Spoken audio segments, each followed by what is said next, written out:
Hey everyone, it's Hadar. Thank you so much for joining me. Today we have another interview as part of the Immigrant Experience series.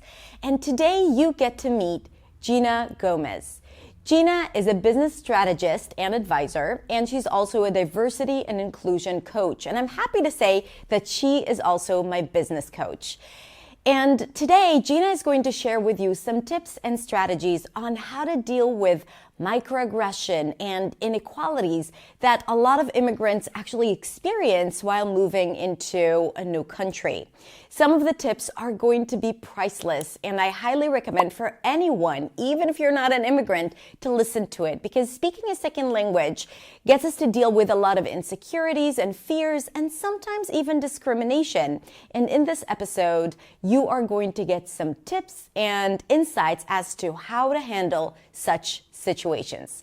I hope you enjoy this episode. Let's listen. Hi, Gina. Hi, Hadar. I'm so excited to spend time with you today. I'm so excited that you're here. Finally, I've been wanting to get you on my channel and podcasts for so long. So thank you so much for doing this. I really, really appreciate it. Oh, it's absolutely my pleasure. So for those who don't know you, would you mind telling us a little bit about you and what you do, except for the fact that you are my business coach and friend?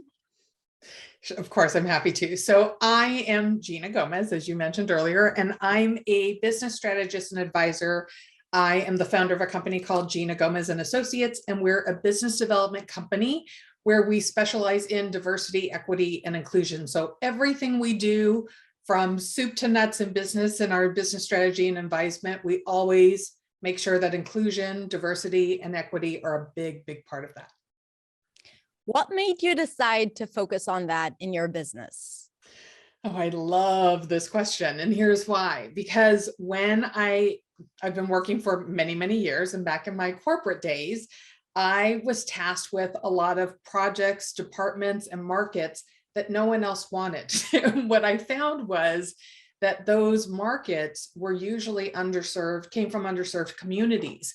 And I learned a lot. I learned a lot also being somebody, a woman of color who also comes from an underserved community, and being able to work with people who are not seen or who don't necessarily get treated equally or equitably. It taught me a lot. It taught me a lot about needs. It taught me a lot about the human experience. It also taught me about how we can all be better human beings.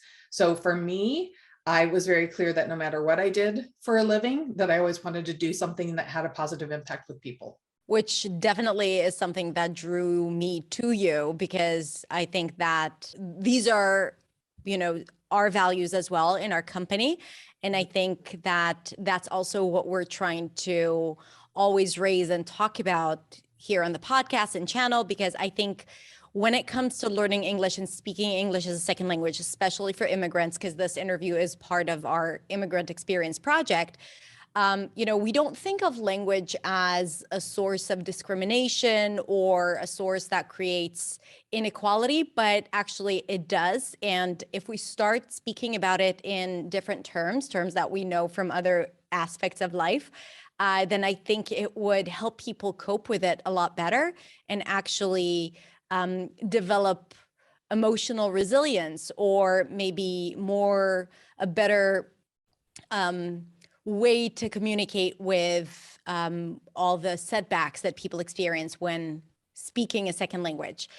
So it's both about the language and feeling, not good enough because of many different reasons.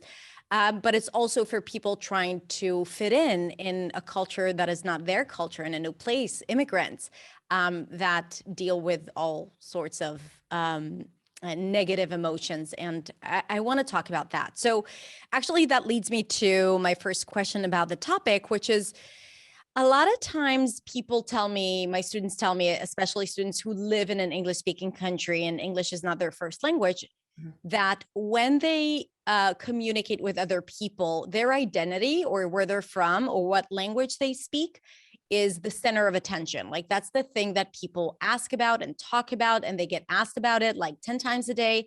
I actually remember that when I moved to the US, and I lived there for a few years, people would constantly ask me about it. And usually that would really, really aggravate me. Like, I did not want to talk about it. And that's the experience too, because Well, I'm not going to say why, but I'm going to ask you, why is it so annoying? Why do people like, because at the end of the day, you can say, well, they're just curious, but can you help me understand why it gets people to feel uncomfortable when that happens? Sure. I think a great place to start is also looking at the difference between intention and impact. So for example, someone's intention may be to make you uncomfortable, right? Like, let's just call a thing a thing. Sometimes that is a thing that can come up. It can be perceived as a micro inequity or a microaggression. And micro inequities are acts that demean or marginalize a person, whereas microaggressions are acts that stereotype or denigrate a person. So this came from Mary T. Rowe, who was a professor who actually started talking about microaggressions and micro inequities. Here's an example of me. So let's say you and I have just met. I might ask you, and I would be very careful about how I ask, but let's just do it from a human perspective, not a trained person who knows how to ask and how not to ask. But just say out of curiosity, I'm curious about, like what your journey is. It doesn't matter why I'm asking. My intention might be, oh, I'm just curious because she might be from a place that I've been, and maybe that's a way for us to connect. However, the impact might be, well, that's very rude for her to be asking me these things or making these, this is not part of the conversation, and I didn't give her permission to ask about my background. So it may feel invasive. So while my intention was to connect with you, the impact might be that I pushed you away. Or when we hear people say things like, well, how long have you lived here? Why isn't your English better? Or why isn't your accent better? Well, here's the truth. I've traveled all over the world. And if someone said that to me, I would be devastated, because I would be like, well, because I don't speak the language, I'm doing the best I can, right? We're all doing the best we can. And the truth is, I'm a native California. I'm one of the few. There aren't many of us left. But was born and raised here and have lived here my whole life. There are words I still sometimes get tripped up on, or I've shared this with you where I'm watching, and I love sharing this because I think it's so funny. When I was watching one of your tongue twister videos, I love tongue twisters. I have since I was a kid. And I'm watching this video and I'm listening to you and I'm doing it with you. And all of a sudden I go, wait, what did she say? Wait, no, that's not right. And I realized, oh, no, it's not Hadar who's saying it's wrong. It's me who was saying it wrong. And then I thought, okay, well, I need to take a step back. So my point to this is, we're all human. And the great thing about being able to be clear about intention and impact is that it can also grow our sense of compassion for each other, but also for ourselves in our patience and the way that we show up. It's also an opportunity for us, if we're being microaggressed, so we're the person who's on the receiving end, to also decide how we want to respond to it, if we want to respond. So, Can you elaborate a bit more about microaggression? So maybe explain what that is sure. again. So you talked about it, but I would love to get a few examples of what that is. Sure. So someone might say something like they might use a stereotype. So stereotype of, let's say, a certain culture that has a difficult time pronouncing certain words or a certain letter, like the R, like the hard R in English comes up for a number of different languages, or people who speak different languages as their first language. So sometimes people will say something like, oh, the way that you say that, I mean, it really makes you sound like blah, blah, blah, like a character who's spoofed on a TV show. That's also inappropriate. But because people think it's on TV, that it's okay because it's funny, but it's not to the person who's on this receiving end, right? So that could be something. Or like, oh, all foreigners speak with an accent, right? That's another stereotype. So there are things like that can come up. Or when people say things like, here's another thing, if somebody's talking and they're having a hard time finding the words, it might take a little longer. And you start to see somebody sighing, or the body language starts to shift because they're feeling impatient, right? They feel impatient. But here's what I really do believe that everyone should travel and go to a foreign country where they do not speak the language, because that will level you out faster than anything else. I remember going to Paris for the very first time, and people told me all kinds of things, all the stereotypes, what I could expect. I was terrified to go, terrified. I had the best experience. The people could not have been nicer. It was a wonderful, wonderful experience. And you know what I found? As long as I tried to speak the language, no matter how much I butchered it, people were willing to go above and beyond to help me. And it gave me a greater sense of, well, I have to try. I can't just expect when people come here that this is the way it should be. When I'm a guest in someone else's country, I want to understand what the cultural rules are and what's expected. And I also want to put an effort in. Yeah. But I do think that when we have those experiences, it can help us have a greater sense of awareness and understanding. Yeah, and specifically that example that you described, first of all, it happens, right? Especially people working, let's say in call centers, because it's easier to insult someone or get impatient with someone who cannot see you, right? Or you can't see, you don't know who that person is, just a voice. And I also think that because people experience that, they've started developing fear of it, right? This fear of it. So they don't allow themselves to express themselves freely because they're afraid of getting that impatient response. So microaggression is not just something that you experience in the moment. It's really inhibiting you from taking action or showing up or even interacting with people. A few other examples. Tell me if that you would consider that as microaggression. Like people tell me that they get asked where they're from a lot once they hear their accent. They get asked, like you said, how long have you lived here, even though they've been living there for 20 years or 30 years, things like that. And I think that one of the things that come up for my students is that it makes them feel like they could never belong, right? If people keep pointing out at that.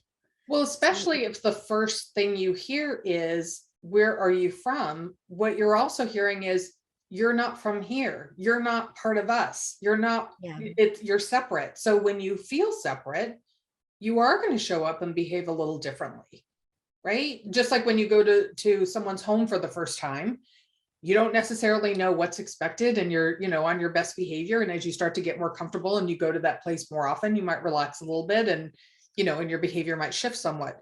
So it's the same kind of thing here. And I think when people are asking questions like, where are you from? That is inappropriate. And that is a microaggression or a microinequity.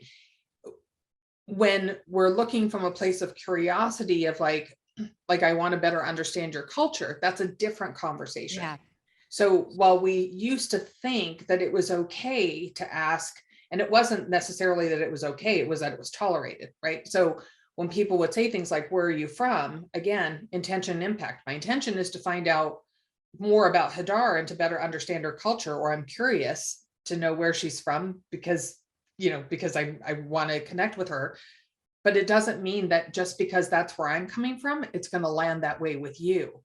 So instead, I might ask a different question, like tell me what you do for fun. And you might say, oh, well, I spend time with my family. We do da, da, da, da. That might give me a little insight into where you live or what your background is culturally. And as we develop trust and a rapport and a level of respect, then we might be able to have a deeper conversation around your background because you feel comfortable and you also invite me to partake in that. Yeah, I love that. And I also want to mention that this is a good opportunity to talk. We always talk about tone of voice and, intonation when we talk about English, but I think this also plays out here as well, because when the tone is carrying or when it's done in the middle of a conversation, it's totally different than when it's like, oh, where are you from? Like when the tone is 100%. very patronizing and not friendly. Or if we say something based on, just based on how we were used to talking, like, culturally, there are things that certain countries can say and they say it jokingly, but it means something different in another country, right? So when we're aware of those types of things, we can also be more sensitive to the conversation that's taking place, but also be more aware that just because I talk that way with my friends doesn't mean it's going to be received that way by everyone. Yeah. So I have another question for you. A lot of the people who watch, follow this channel and my students, one of their goals is to improve their pronunciation. Some even have this goal to lose their accent completely because they face discrimination, right? People have different reasons for that, but the people who stick out and I want to talk about today are people who want to lose their identity in like how it comes through their language, because they don't want to face discrimination, and they do the moment they open their mouth. How do you navigate this conflict between, doing the work and wanting to avoid discrimination, but at the same time, not compromising who you are and your identity and your story? Yeah, it's tough, right? Because I think when we're learning a language, or we're learning to trying to get rid of an accent, we're also doing our best, but it also brings up insecurities, fears, all the things. Like anytime we're learning something new, not just a language, but that's just a normal part of the human experience. I think that when we're looking at these things and also being aware of like why we started. So I'll give you a quick example. I told you I was born and raised here in Southern California. I was not raised, my background is Mexican, but I was not raised in a Spanish speaking home, because at the time that I was being raised, that's not what you did. You wanted to assimilate your children and make them as American as possible. So what I learned in school, in high school and college, because I was naturally curious and I wanted to learn the language. You and I have had this conversation. I can't believe I'm going to say this in an interview, but I can't roll my R's to save my life. Do you know how humiliating and embarrassing that is for me? So I want everyone to listen. This is not just you. I am terrible at it. And it makes me like, I'm so uncomfortable in my chair, just moving right now. It makes don't worry about it. Like, I already know what we're going to do in our next session, by the way. Well, it's so uncomfortable for me to admit that, because I feel like I should be able to do it. It's like, why wasn't I born with this natural ability? But I'm also aware of how much that has hurt me, because I got so scared that it was like, well, then I'm just not going to try anymore, because this is just too hard. And I don't like being laughed at. Even though people aren't really, like people are joking and they're coming from where they're coming from and like, oh, isn't that so cute? She can't roll her R's. That doesn't feel cute to me. Yeah. Well, I understand that, but I also understand what happens if I decide that that's going to dictate whether or not I try anymore. Because while I think I might be saying, well, I'll show them, I just won't speak Spanish anymore. Who am I really showing? And who am I really punishing? Yeah. Me, because if that's something that's important to me, who cares if I can't pronounce my R's? As long as I can get the words out and get what I need to get done, like a conversation or communicating in whatever way, shape, or form, it's important for me to keep at it. And maybe one day I will be able to roll my R's. You will. I know you will.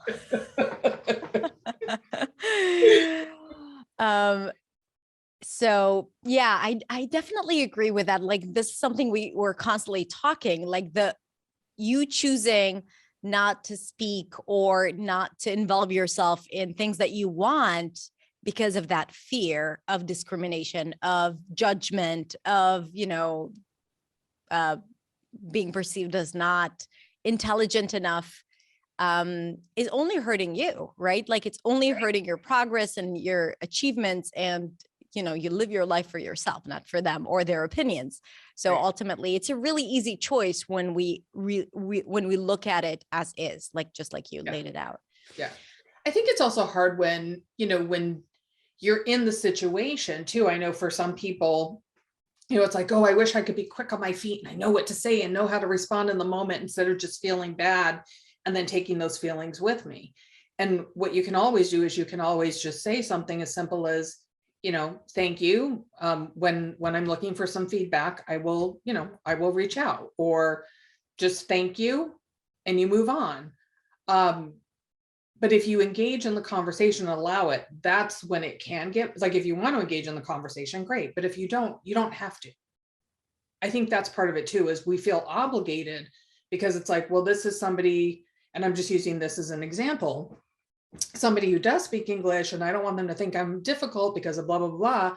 But you also have, we all have boundaries. And it's also okay to say, yeah, this conversation doesn't feel good to me. So I'm just gonna exit out of the conversation. Yeah. You can just say I thank you and think walk away.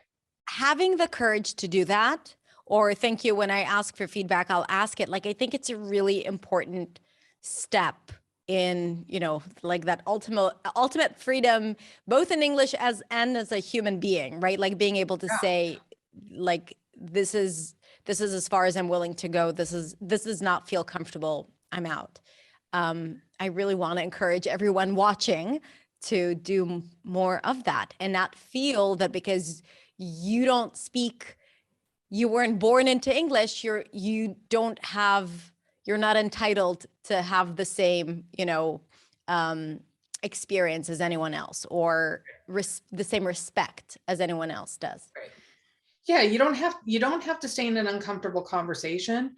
You also, and somebody might be watching this saying, I don't want to sound like a jerk, right? Like, I don't want to sound like I'm rude when I say thank you. Yeah. I'm not Yeah. interested in your feedback. You can just say, thanks. Thanks. That's it. You don't owe anybody an explanation. You can just wrap up the conversation, because it's also a way for you to protect your own feelings without having to project those feelings onto someone else. Yeah. Yeah. Which actually is something that I'm curious about. Like, when we take it to the workplace where you really have, let's say you're receiving that from your colleagues or from your boss, which, I've had students that's what they experienced.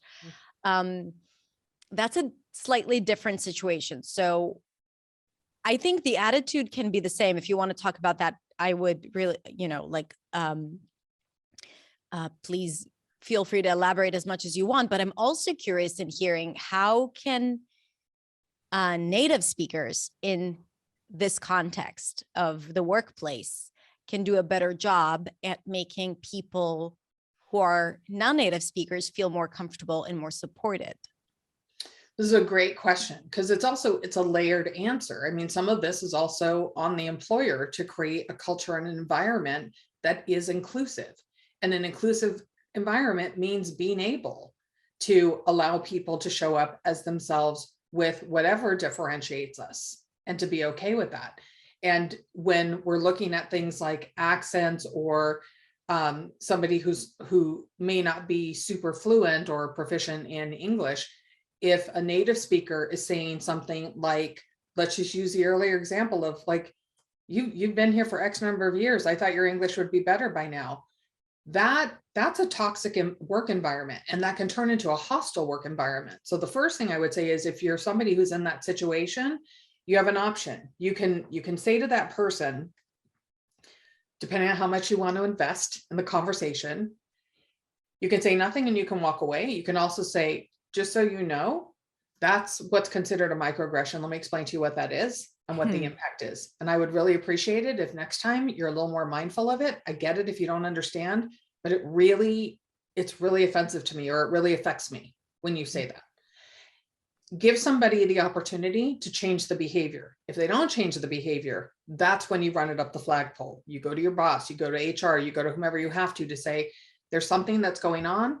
And if this continues to happen, my concern is that it's going to impact my ability to do my job effectively, because it will affect your ability to do your job effectively. Because what happens is, when we are experiencing microaggressions and micro inequities, and a lot of times people don't talk about this, but when you come from a marginalized community and you've had this experience, you're going to know exactly what I'm talking about.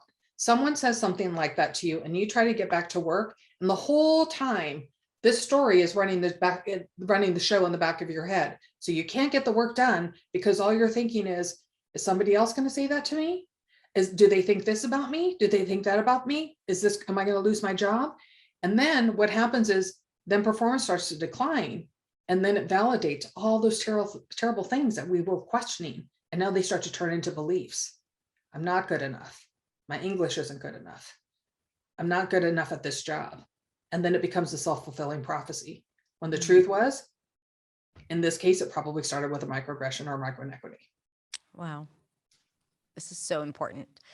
Yeah. And as an English coach, I would say, literally take what you said word by word and then say it out loud a bunch of times so you gain confidence saying it, right? Like, don't try to come up with that on the spot because the words are not going to be there for you. But Right. I think it's really great to practice saying it, to build that confidence and to show yourself that it's possible for you to say it out loud. Because when you say things, it becomes a reality of you saying that, even if it's just to yourself. And then when the situation presents itself, it's easier to tap into it. And I think this is like part of how we keep ourselves safe. And I think this is such a valuable piece of advice. So thank you so much. You're very welcome. I think it's important for us to, it's not about taking care of the native speakers to make sure that they understand what they're doing. It's an opportunity to say, okay, I'm going to let you know that I'm not going to lose it right now. But if this continues, then there will be consequences. And it doesn't mean, and I don't mean that in a threatening way. I mean it in a way of like, I'm going to educate you to make sure you understand what you're doing. If you do it again, then there's no excuse. You can't say you didn't know. You can't say you didn't understand. You can't say no one told you because we had a conversation. And now what it tells me, if you're doing it again, either you forgot or you don't care, or there's something I just don't know. So help me understand that. Mm. But what happens if it's your boss or your employer? That's usually when you do have to bring in human resources or somebody who can advocate for you. And that can, and I'm not going to lie, that can get uncomfortable. That for sure can get uncomfortable. But it's also what creates a hostile work environment, because chances are if that employer or that boss is doing it to you, they're doing it to other people. Yeah. And they've probably been doing it for a long time and getting away with it. Mm. And it's not okay. It's just that it takes a lot of courage to do such a thing. And then people who are usually, people who usually feel that people are doing them a favor by hiring them to begin with because of English, because they're not from here, because, it took them a while to find this job, then they might put up with a lot of things. And I just want to talk about how important it is to make sure that you're not in a situation that gets you to feel horrible about yourself every single day. And I've seen that. I'm sharing that because I've seen that over and over again with my students. And I think it's really important to recognize such toxic situations and do what you can to improve it. But if not, then maybe it's time to know your worth and find a better place. Which I think is easier said than done, right? Because when we're looking at the job market, or we take our own things into consideration, whether it's experience or age or, whatever the demographic is, that can also play into this. So one thing I think is really important is if you're somebody who's looking for a job, as an example, and you're going through the interview process, ask questions about the company and the company culture. Ask, how diverse is the team? Ask, how many people in the leadership positions come from underserved communities? The more information, and these are all acceptable and normal questions to be asking, especially in today's world. And if an employer is not prepared for that, that's a red flag. Mm.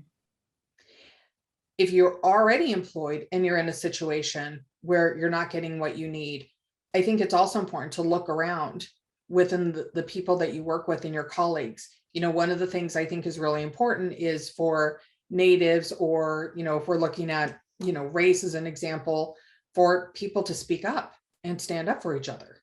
Mm. So if I see discrimination happening where I'm nearby, I am somebody who will speak up. And that wasn't something that was super easy for me, because especially coming from a marginalized community, it was like, well, what do you know? Yeah. Nobody wants to listen to you either. That was hard. But I also got to a place where it was like, well, someone's going to listen to me someday. As long as I keep doing this, eventually someone's going to hear me. That's also a form of protest. That's how we've gotten here, right? With people, we've been asking. So I understand why after, so many years, there are communities who are angry, saying, okay, we're tired of asking for things in the way that we want them. We want to be seen and recognized. And that is totally fine and acceptable to say, enough is enough. I matter too. Yeah. Because we do. We all matter. Yeah, for sure.